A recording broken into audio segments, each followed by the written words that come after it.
Welcome to the St. Patrick's Day edition of First Day Cop-Bites. This is episode 30 of season 3. The season is certainly heating up. This is a podcast for Liverpool supporters in Delaware and friends of those Liverpool supporters. Thanks for listening on your preferred platform. We're available on them all. I'm joined today by Daz, who's in Baltimore, and I'm going to talk about a Baltimore beer in a little while. If you're on YouTube, you'll be able to see this, and which is seriously called Drink Me, I'm Irish. We are recording it on St. Patrick's Day, but given that our Irish pub where we watch the games, it's got a St. Patrick's Day celebration that goes on till Sunday. I feel it's legitimate to kind of record it now and have it out on the streets tomorrow. We're going to look at Liverpool's recent games and complain a lot about lazy punditry. And then we're going to look at kind of a little bit about what's ahead, and kind of mainly, I think, the Nottingham Forest FA Cup tie, what that's worth. And then we're going to finish off with a few topics from elsewhere. And, you know, we could talk about Everton's relegation battle. Interesting game today. We could talk about what a diabolical VAR official Stuart Atwell is, which is just true. And then we could talk about Chelsea. So let's get to that. Let's start with the mighty Reds. And the way I want to kind of tee this up is we have been listening to certain pundits over the last couple of weeks generally talk about like how Liverpool have struggled here, struggled there, struggled everywhere, somehow managed to eke out a 9-game winning run in the Premier League. So I want to take this kind of game by game. Let's start with the most recent game yesterday against Arsenal. Hold on, Paul. Can we just establish one other part of that 9-game run quickly too? Goals for 23, goals against 2. Well, let's talk. Relevant portion of really relevant to the conversation. Must be a lot of luck involved in that, based on what I'm reading. Anyway, I was told to be no math. Well, so this that's is that's a difference of 21. We scored more than anyone, and we don't concede a lot of goals. I think it's the gist of that, right? Yeah. So we'll start with Arsenal. Anyway, we were so bad. James Pearce described us as an error-strewn first half performance, which okay, we didn't score, but we didn't concede. And Sean will love this because he shared it. By the way, happy St. Patrick's Day, Sean O'Neill, who should be on it, but he's obviously drinking Guinness right now and watching basketball. They had an XG in the total game of 0.55, 0.27 of which was the Odegaard chance in the second half. So, even in our error-strewn ways, we still didn't allow them much. I think our XG was like 1.03. I didn't make a note of that, but yeah. So let's for all listeners out there who may have been slightly influenced by the commentary and by some of the writing, and just I'll start with you. Arsenal 2-0 away. Wow, we were lucky, weren't we? Yeah, I mean, it's been a pattern of recent games where in the first half teams seem to think that playing against us and maybe trying to capitalize on a mistake that's actually just not coming, and then punching themselves out on their feet and just, eventually getting strangled by us in the second half. That's the pattern that we won the league doing too. Yeah. Like game control, trying to compress things and not trying to beat everybody 5-0 off the park right now is how we're playing. Like, don't get me wrong, if we see opportunities to score goals, we're taking them, but we're selling out to go all out attack, and we're able to control games. Teams aren't really even getting shots against us. Like, we're down to like shot suppression as well. When they do get shots, you're shooting against Alisson Becker. Like, it's so lazy because we're just methodically grinding teams into the ground, and that's exactly what Liverpool did when they won the title. Yeah. I before we started recording, I shared this with Daz. So I'll go to him and ask about this. I thought it was really interesting that Neil Atkinson must have said this 400 times on the Anfield Wrap before the game. Arsenal played on Sunday. We played on Saturday. They have another game at 12:30 on Saturday, and we don't play till Sunday.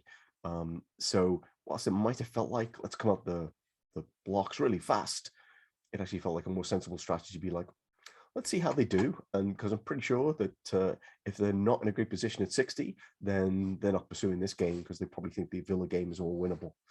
So again, what was your read of the match? And I'm assuming you weren't with Martin Tyler's view of the game, which was that we were very fortunate and Trent Alexander-Arnold had a horror show because he was Martinelli had him on toast. I quote. A lot to unpack there. We'll start off with Martin Tyler. I think I texted you that he's the footballing version of a flaccid penis, especially when it comes to us. He hasn't been very good at curbing his disregard or disrespect for us, and now he just doesn't care. Like if you listen to him commentating when we scored our second, it was like he was commentating someone brushing their teeth before they went to bed. Somebody who didn't like brushing their teeth. Yeah. Yeah. And I guess I think I've used this before. It's like it's mind over matter. We shouldn't mind because those guys really don't matter. Uh-huh. But yeah, to your point about how we strangled them, and Justin, I think you alluded to this as well, is I think a lot of teams think that if they come at us early, they'll get joy. And you see a lot of teams, and I managed to corral my inner chimpanzee for a couple of minutes. I'm like, there's no way that they're going to be able to maintain this, considering that they're not in the same routine that we are, where we're used to playing every game every 3 or 4 days. For them, it's a very quick turnaround. And the fact that Lego had mentioned it, like the fact that he thought that their schedule was so compressed. I'm like, and then Klopp said, we've played 13 games, you guys have played 7. Yeah. So like, welcome, I guess. There was no way they would keep it up. And the statistics would probably show you, like they once they went 1-0 down, they just kind of stopped. You could say it was equal parts us just putting our foot on just kind of gently putting our foot on the throat, just to make sure that there wasn't too much that was going on. And then we just destroyed them with the second goal. Yeah, yeah. And I think you mentioned as well, like there was the Odegaard chance, and then Martinelli in the 847th minute. That was about it. And they just went through the motions for a second. I shared that text with that tweet with you that made a lot of sense. It's like, it's kind of a rinse and repeat situation for Liverpool. It's like, we don't necessarily look like we're at the races, but we go through the motions in second and third gear until we need to step it up a gear.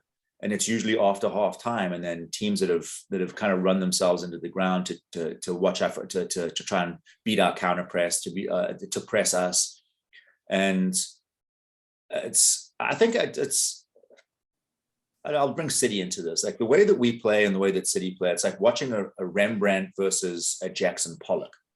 We are kind of a team that's almost seems built around entropy. Like we like chaos, whereas it's not masterful brushstrokes because it's boring. It's like it's kind of insipid to watch City play. And I watched the Palace match, and like it's yes, it's glorious, it's masterful, but it's all just very like predictable brushstrokes. Whereas we just don't know what we're going to get from us. And it's not great for my cardiologist bill, but it keeps it interesting. Yeah. And again, it was interesting. And I said to you, it's like, I just felt like there was more dog in Arsenal in the first half, but as they tried to keep up, there was no chance that they were going to be able to do it for 90 minutes. Odegaard, when he went off, was struggling. Yeah. Like he ran his dick into the dirt. Thought it was interesting that they took off Odegaard and Saka with quite a bit of time left. Yep. Which I think I said to the person next to me watching the game, like, I think that probably signals their intent. It's like Saturday's more important now than trying to do something mad here. Well, they're trying to cling to fourth, and they've got a good shot at it. Yeah.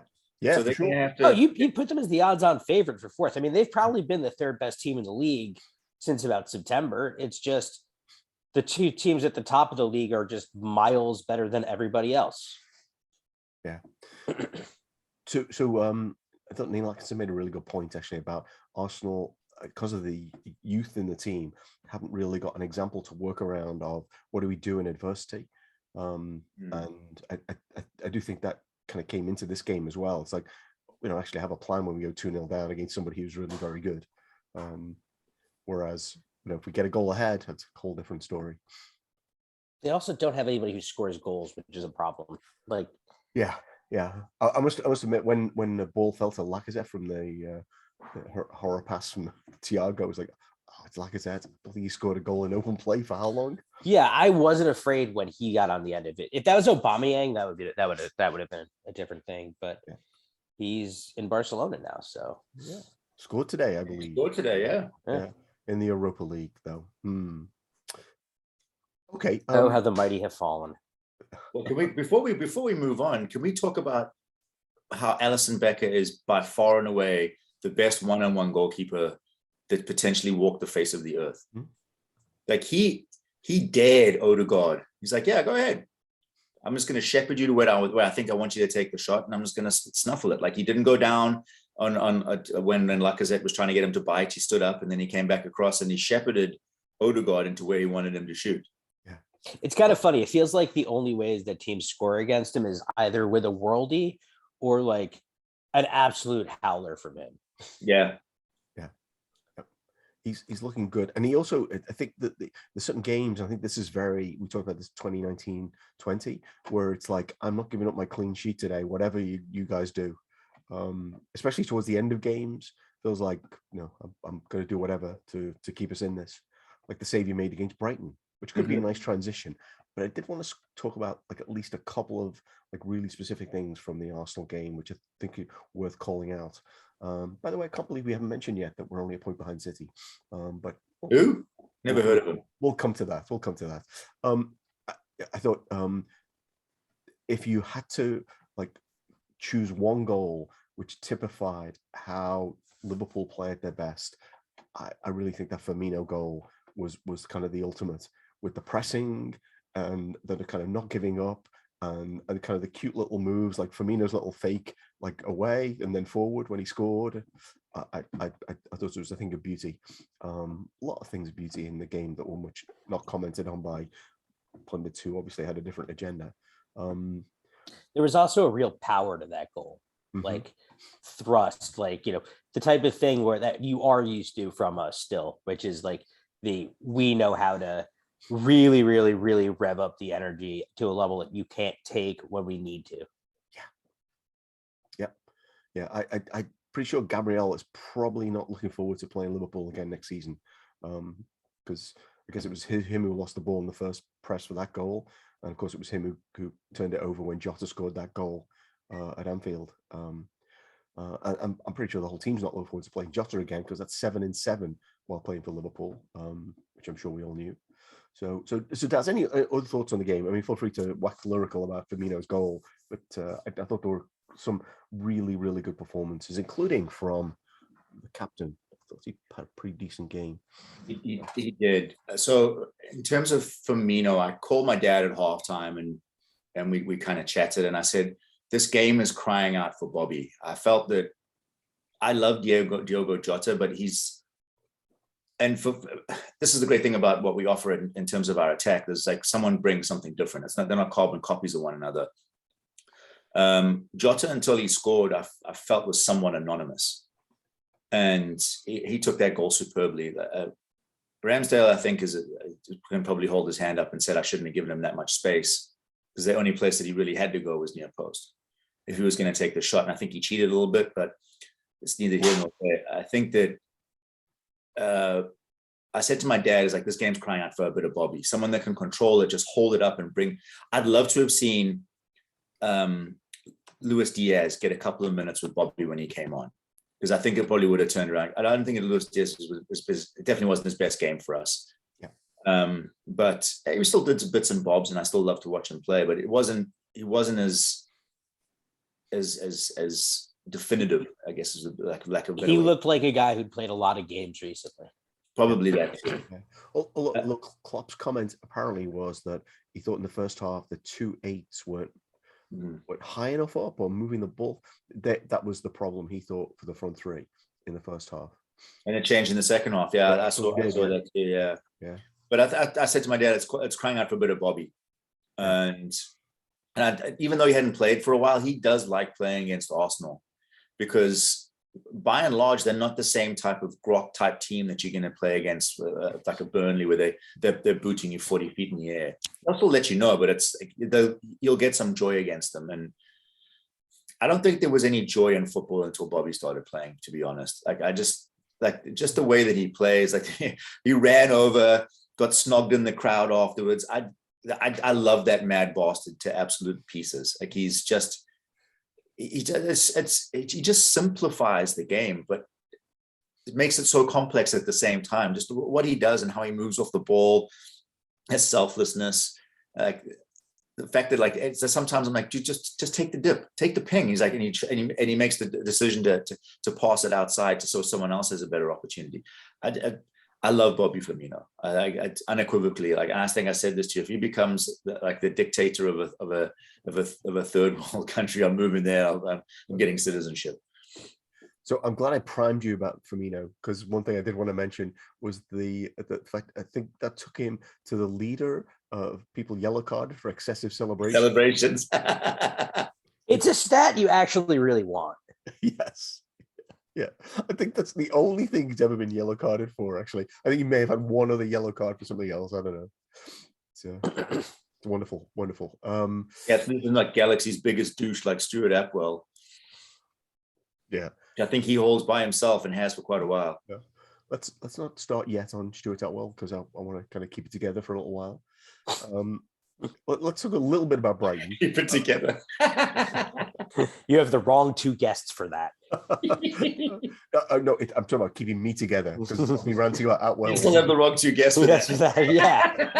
I know you're going to both mention Atwell in the next piece of the conversation, because he was on VAR for a game at Brighton on Saturday, which I again, before we recorded, I said to Daz, I watched it on my own because we were away, and I was left the impression that we played really badly, and then I watched it back, and it was like, what was that guy talking about? About how Brighton were all over them until they scored, and Brighton got like two shots from 20 yards out, 2 minutes, like right before the game had even settled into anything. Yep. And it was extremely clear that the pattern of that game was, we knew they were toothless. They couldn't get behind us. And once Diaz scored, we just decided that we would just, hold the ball, drop off, give it to them, because they're just not going to do anything. Yeah. Like we kind of parked the bus against them, and it was hysterical.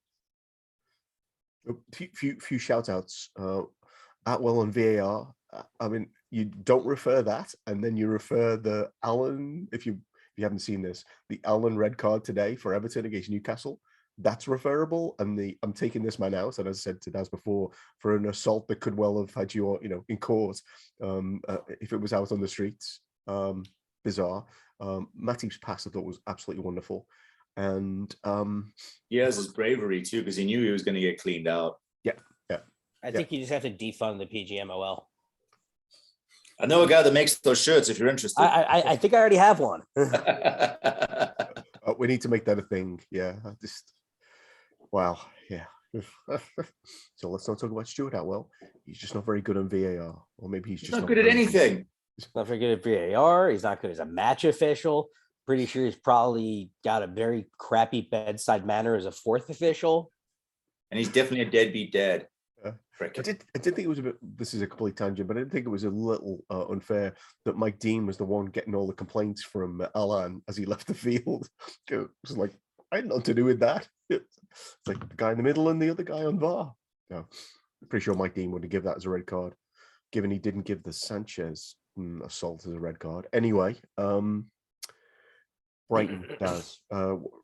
So we didn't record after the Brighton game because it kind of didn't seem as eventful. But what are your memories of it now that it's another 2-0 win away from home with a very controlled performance? We won 2-0, job done, and we moved on. Brighton, in the past, I've enjoyed Brighton because I think they unapologetically like to try and play football for a team that came up from the old second division. I like what Potter's done. I doff my cap to him because they like to play football. I think that they've always struggled to find someone that can put the ball in the back of the net. Yeah. And I think some of the punditry around that is like, Welbeck loves to score. I'm like, he probably would love to score, but he fucking doesn't. He's putting pressure on Mope. I heard that today. It's like, Really? Speaking of which, I was a big fan of how the guys came together and shepherded Mope towards an ass whooping after he did that to Allison. I think they took turns sticking the welly in on him after that. Yeah. Yeah. Good Lord. He's a prick. He's just a nasty, angry little player because he did that to Leno, if you remember, and Leno got carted off. Yeah. I was okay with that actually, but no one, what I really didn't like actually about the commentary on that game was the co-commentator, at least in the thing I was hearing, was blaming Allison. It's like, oh, we should have got rid of it earlier. Well, Afanakoku is a dumbass. He is. So he went to school at Liverpool College, which I'm sure nobody has ever heard of unless they went to Liverpool College, which is this small private school in Liverpool, which I didn't even know existed when I was growing up because I didn't go to the small private school. And Roger Bennett also went there. It does strike me that there may have been a cadre of Everton fans like hanging out there because they certainly neither of them have loved. The People's Club, a private school. So there was a great piece in the Athletic actually about the People's Club. We're going completely off tangent here, but which Robbie Fowler contributed. We're winning. Justin and I are winning. I don't want to be angry about Atwell. I just don't want to be angry about Atwell. We don't have to. We could talk about Everton for a few minutes. There's plenty of depths we can probe. So Robbie Fowler was like, that People's Club thing is stupid. It's like letting them down. It's like it kind of makes them seem like a small club. Oh my God, the vitriol in the comments where it was just like out of this world.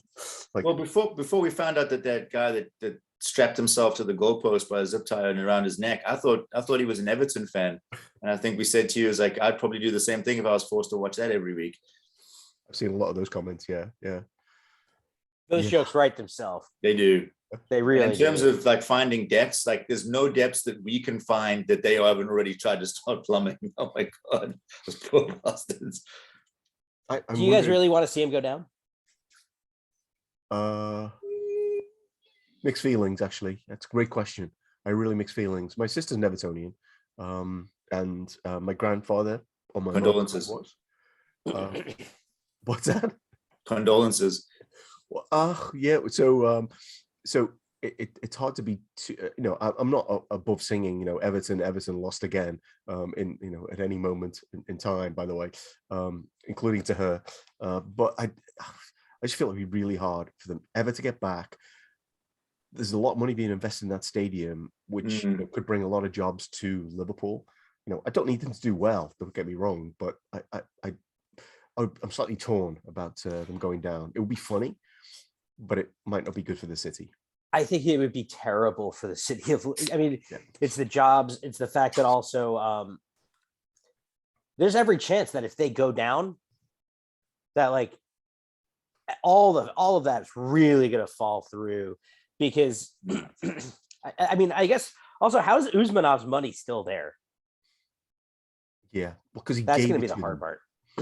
So because they seem to have bailed on the deals quicker than Chelsea did, they seem to have got away with it at this point. But yeah, it's weird. I mean, I think they're absolutely screwed if they go down. I think they're completely screwed. Yeah, could be another Portsmouth. Yeah. Sunderland, I've heard mentioned. Don't necessarily go bankrupt, but don't. Yeah. And it's also part of the reason I don't want that to happen is I love derbies. Like I love. It's always a fun day, and it's 6 points in the league. Yeah. 6 of the most fun points you can get in the league. There is that too. Yeah. I mean, the only time they won at Anfield, nobody was there to see it. Yeah. There is another song which I often sing to my sister, which is "We're All Laughing at Everton." If you've heard that, the cop occasionally indulge in that, but this feels like mixed because there's such an opportunity to laugh at them, but at the same time, you're right. Selfishly, there's the 6 points, but there's also what it might mean for the city. So I don't know what your perspective does. I know you've been to the city a lot of times. I'm thinking I'm firmly in your camp. The lulls would be great, but I think once the laughter dies down, I think that the realization that a team that you mark down on your calendar every season to make time to watch that particular fixture would be would be lacking, and it's I think that the league would be a sadder place without them. Yeah, it was easy, I found, to cheer for them today because no one wants those oil teams winning anything, right? Well, I still get like those butterflies when, like, 'cause I remember when I was a kid and Everton were actually worth a shit.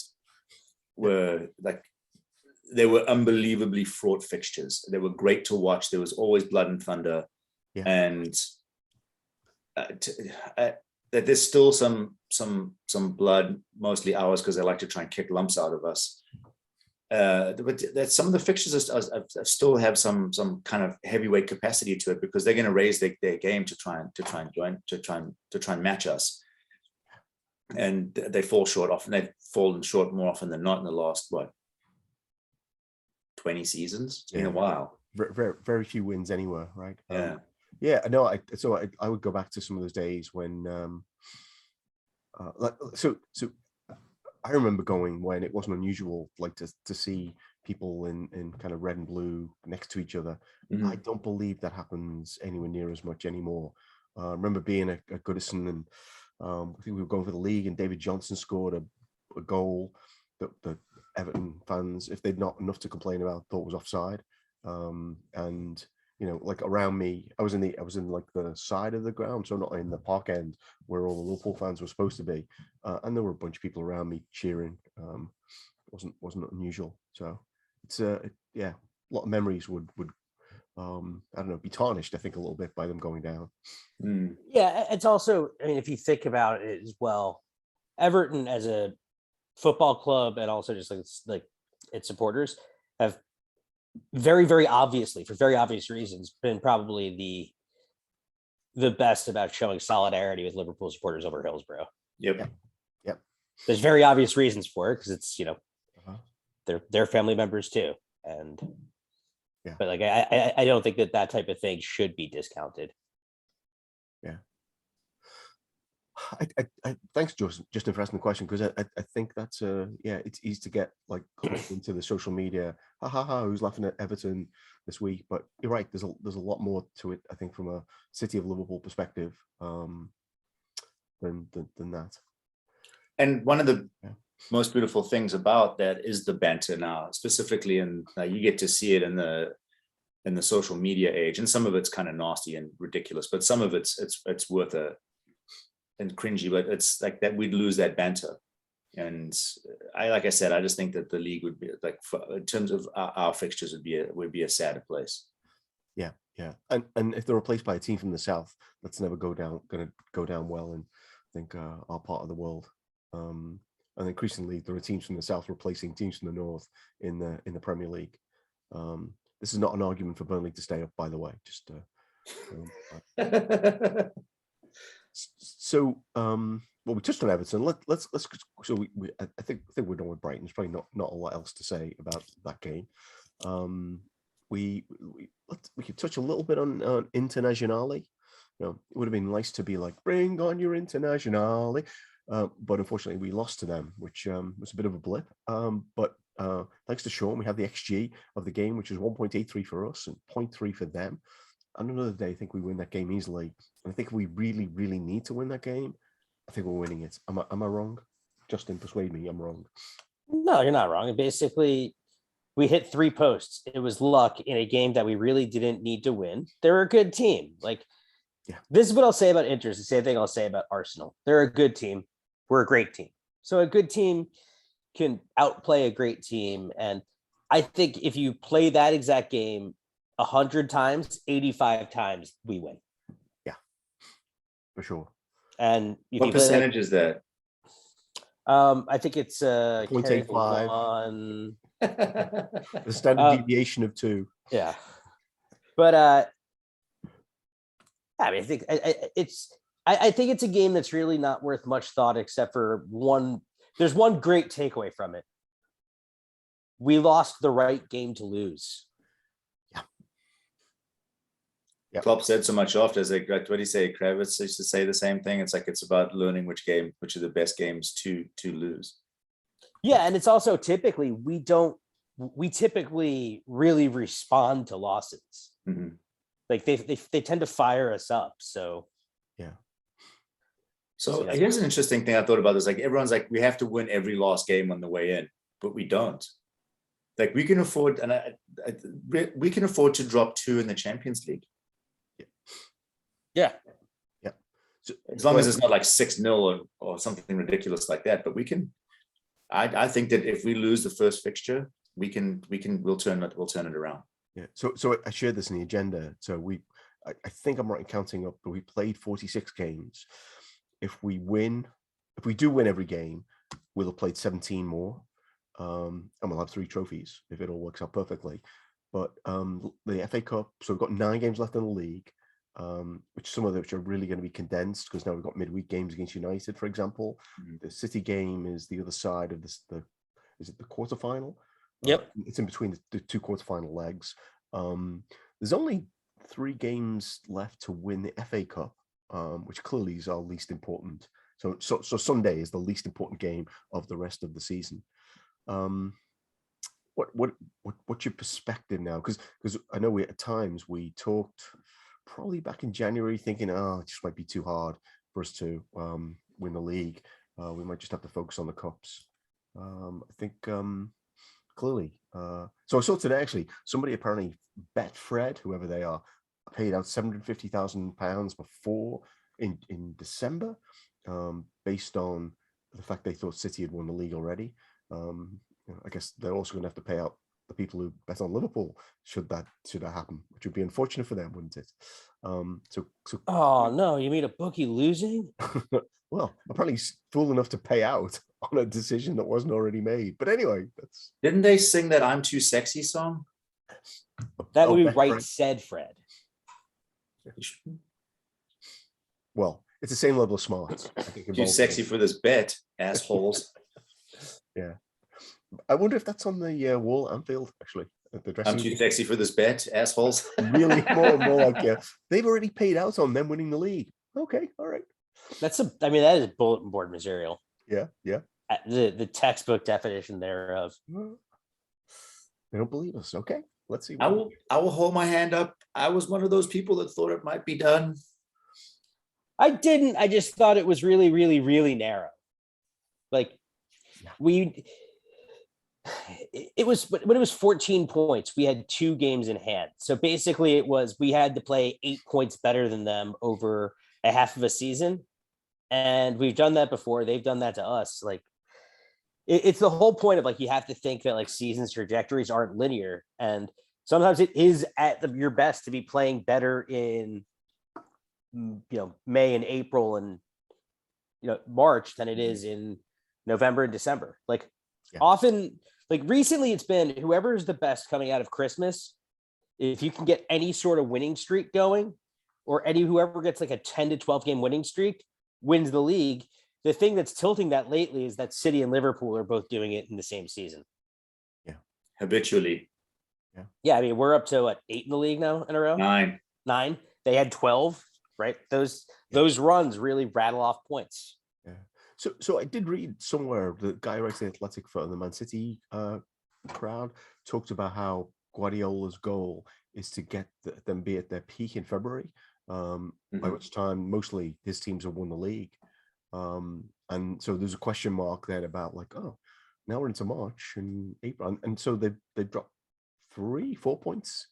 Well, that's right, 5 points in March, right? Well, yes. I think we can say beyond the shadow of the doubt, we have the loudest footsteps in world football. The big footsteps. And like the fact that he didn't use a single sub against Palace, I don't see what the value in that was. It's almost like he's too cerebral for himself sometimes, Pep. And you saw that, you've seen it before. We can go back to the Champions League final. It's kind of the same thing. I was like, he overthought it, and Tuchel just said, "I'm just going to do what I do well, and do well. I've been here for like a month and a half, but this is what I know." Pep didn't go with what he knew. Yeah, he has a tendency to second guess himself. I have to also kind of caveat that with, we also had Rudiger take out your best player, so that's that's a piece of what we do well. Yeah, it's I don't know. I honestly think we'll see them stumble again.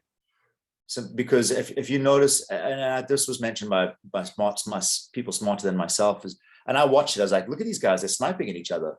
As soon as there's any type of adversity, like they turn on one another. It's like they eat their children at the first sign of a missed meal. And then Bernardo Silva's like, I still fancy our chances better in Liverpool. Mate, no one mentioned Liverpool, you absolute ball bag. Right. Well, he's got history, right? He was the one who was complaining about the small-mindedness of people tweeting him about us winning the league in 2019-20. When you didn't clap in the honor guard? Well, so I think the thing is he responded to it. It wasn't like, I'm sure everybody, I'm sure people were messaging and tweeting to every City player, but he responded to it. So there's clearly an ability to get under his skin. He also hasn't, I think he has like 1 goal or assist since like late December. Like his output has faded quite significantly lately. See, I think he's actually a really good footballer. Also just a pretty dislikable person. Right. I don't think they do the same kind of personality profiling that Liverpool do about. No, they definitely do not have a no assholes rule. Yeah. Well, expensive mercenaries generally tend to be dickheads. Yeah. Because they're there for one thing. Right. And the thing I was saying to somebody yesterday, actually, they were kind of saying, oh, what do you think our chances are? It's like, well, they don't have Silva and they don't have Company and they don't have Aguero, who, I don't know that I don't think they fall into the category of assholes, dickheads, whatever. I think they're the kind of people that might ground your team. I don't feel like they have anybody. Aguero is also the kind of guy who scores goals, which is a thing that they've been missing. That's also a thing, yes. Small detail. Yeah. He also didn't generally, he seemed quite a respectful person, I don't know, relative to some of the people I have in that team now, and some of the people who aren't in their team who are busy with other problems. Oh yeah, that's also, this is off topic. Aguero was a top 5 player in the history of the Premier League. Aguero? Yeah. He scored a tremendously large amount of goals. Yeah. Different types of goals too. All of them. He was just a complete striker. Very, very good player. So after the Harry Kane kind of love-in on the Premier League channel today, they showed a list of where Kane is and Aguero's goal scoring ratio is I think it's the best of anyone in like the top 6 goal scorers. Yeah, he is insane. Mm-hmm. He's a very good footballer. But the problem for Pep is he only likes midfielders, right? That's let me buy another midfielder. Wait, where did we start with all this? I've forgotten. Like there was actually a point that we were making at the very beginning of this, and we've meandered our way to Sergio. The point was we were talking about the being now in still 3 competitions. Yep. And how are we going to handle it? Like bosses. I don't think that. Look at who he brought off the bench to finish the game against Arsenal.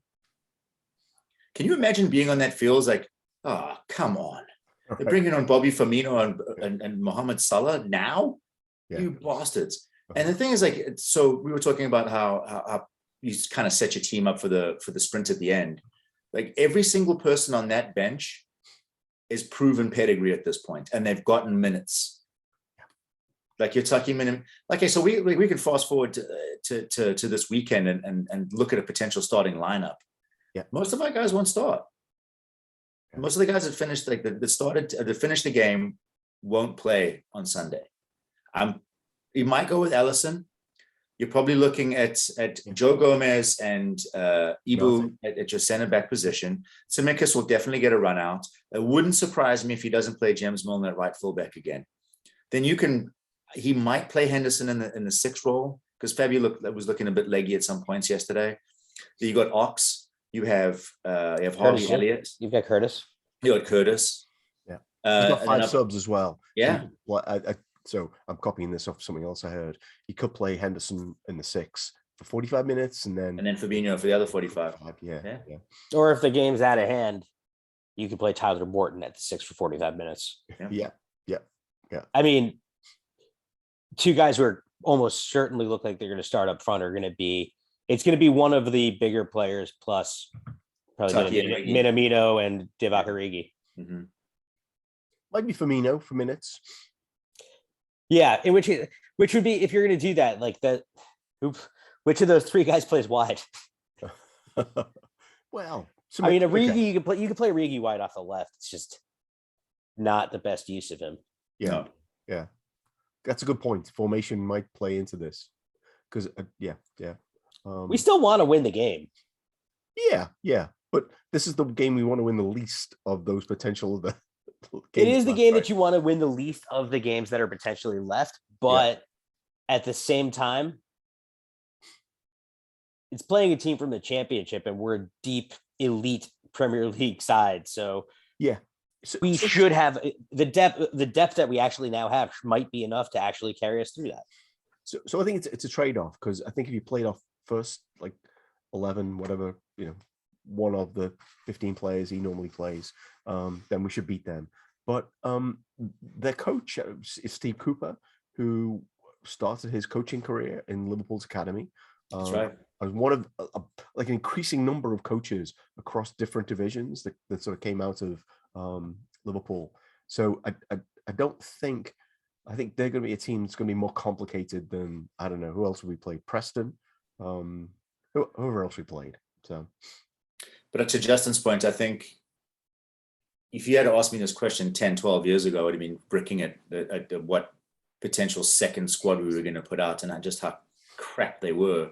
But from stem to stern now, you're looking at like people that have proven that they can get it done against championship level teams and lower end EPL teams too. So I'm not just I don't do the hubris thing. Like I never thumb my nose at like, well, these guys are crap, because I've watched too many times those crap teams turn around and stuff it in us and or give us a real run for our money in these meaningless cup games. And we have to ask the question: once we've beaten, I just said I know the hubris thing, and I just jumped both feet into it. Clever. I see what you did there, Sean. You're not even on the podcast, but I know what you did. And it becomes, is the semifinal more important? Then you kind of have to judge importance, because you said like this is the least important of the fixtures that we have left. So if we win this, then it becomes exponentially potentially. Am I using this correctly? I heard this word one time. Exponentially. It's right. It's certainly more than just like the game becomes twice as important as this one. Yeah, because you're so close to a final, right? Yeah. Factorially more important. Wow. Sartorially more important. Shut up, Darren. We're going to send you to a YouTube video on advanced math after this. And you'll see a smoking pile of ash once it's over. Yes. But you have to also remember what they're going to be thinking about it in the dressing room and on the training pitches is they're not thinking about it. They're thinking about it only in one way, which is the next game is the most important game. Mm-hmm. So I think you're going to see that kind of urgency for, the rest of the season. The only benefit to losing this particular game is just easing fixture congestion. But at this point, the fixture congestion stemming from the rest of the FA Cup is pretty minor. Mm-hmm. And I don't know. And even in the semi-final, we could play like the less optimal 11 to give people a break. Yeah, we're still not at a point where we're guaranteed any additional silverware this season. And at this point, I don't care which other trophy it is. I just want another trophy. I have preferences. I'd prefer it be the league over anything else. But if we win the FA Cup, the Champions League, or the league, right, 2 trophies, I'll consider that, and finishing really, really, really high within our league, I'll consider that an extremely successful season. Yeah. But we need to win one of these other competitions. Yeah. If we win the league, that actually might be what finishes Fergie off. Not the whiskey, not the illness, us winning. Yeah. That's dark. It is. But I have seen quite a few people talking about the title race and United fans jumping in saying, "Oh, I'd rather City win." It's like, no kidding. I wonder why that is. Yeah. 20 wins? Okay. Yeah. Yeah. So we had a bunch of other things we went. Oh, so one of the things I did want to touch on very briefly, at least, is Champions League draw is tomorrow. So by the time this is out there, we'll know who we're playing in the Champions League draw. So I think the question is, because there's more than a 50% chance we'll end up with a really difficult tie, and Man City ends up with Benfica.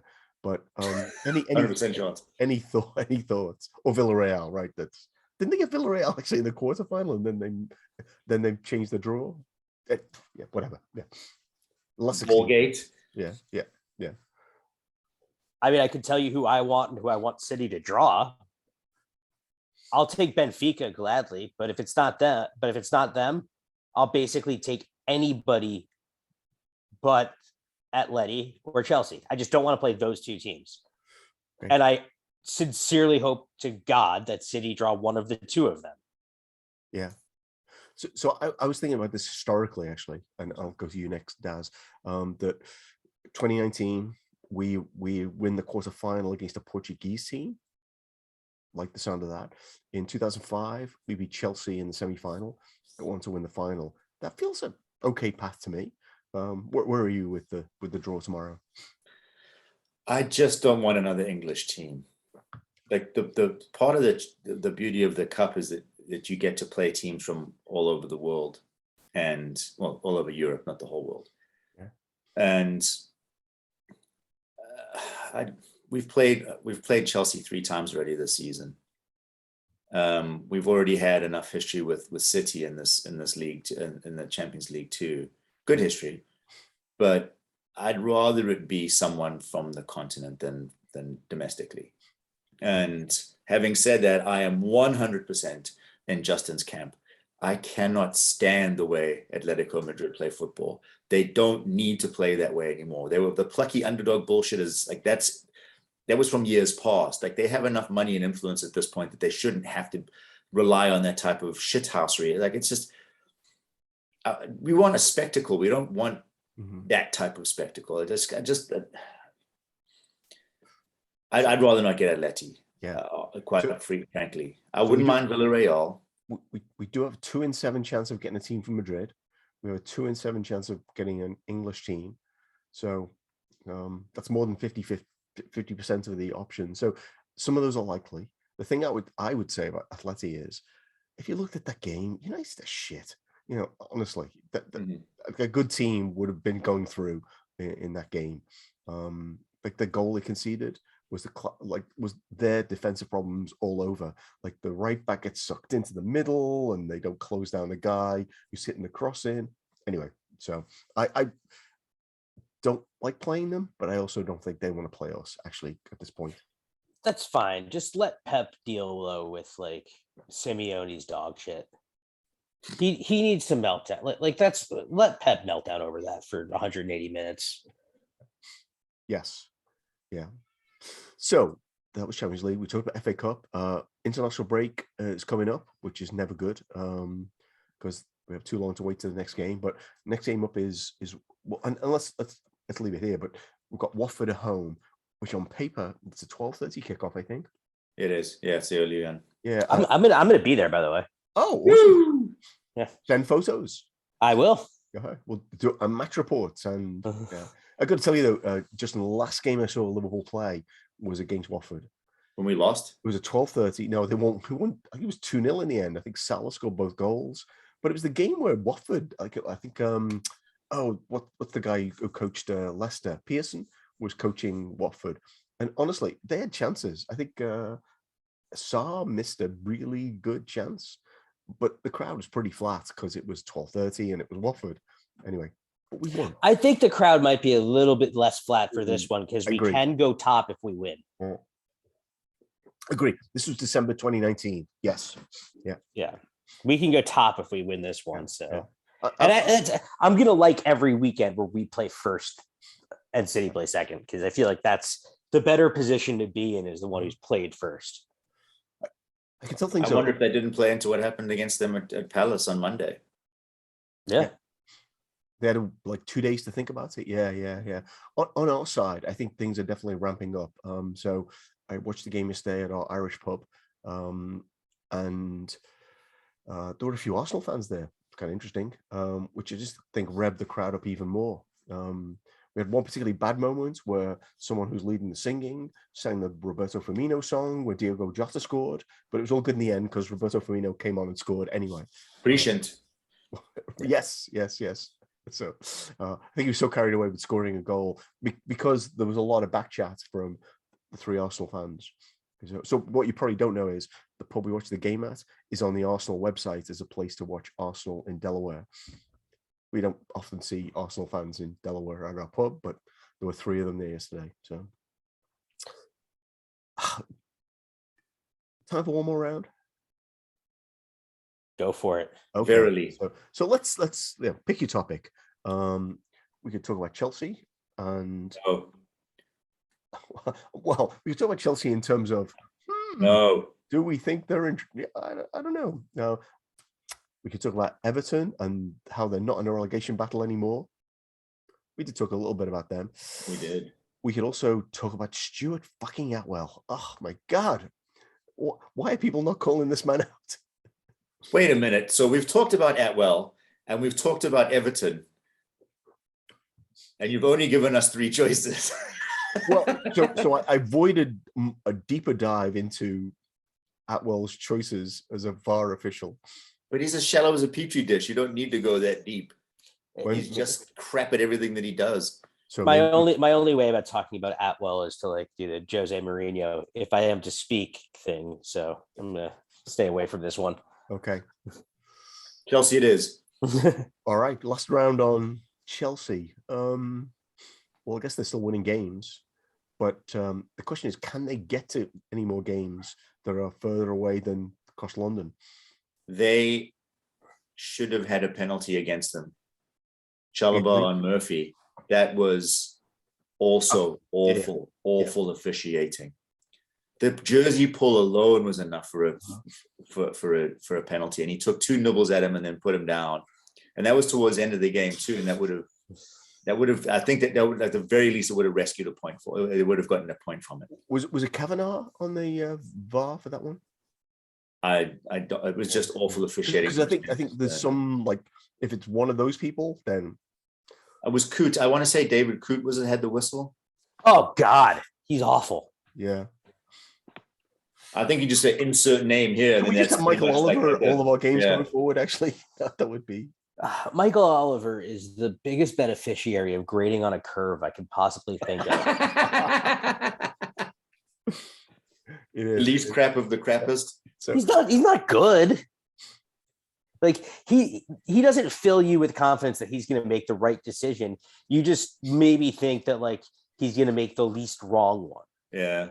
So I don't think there appears to be a bias in if he makes mistakes, they're not born of, oh, I know who you're calling this against kind of moment. Yeah. He doesn't seem corrupt. He just seems like mildly incompetent. Yeah. Like very mildly. Like, yeah, he is. But but Chelsea, going back to the original question there, stress testing them would be fun if you play them against Bayern or one of the Spanish teams, because you can't drive. You can in ways. Yeah. Take the car tunnel to France, but would you really want to see a professional sports team of guys who are used to traveling in the finest way possible, taking an Uber, taking a bus from London to Berlin or London to Madrid, or having to navigate the European train system with a team like that? Like, yeah. I don't think any of the darker skinned players would be allowed on the trains with any of their supporters. Well, supporters made that clear. Okay. Yeah. This is sounding good. So we want them to draw the team that's furthest away from them. Furthest physically, geographically away from them. That isn't Benfica, because we want Benfica. Right. Oh, yeah, that would mess them up, wouldn't it? Does this have some parallels with when the volcanoes were going off in Iceland in 2011? Didn't Barcelona have to drive to Italy?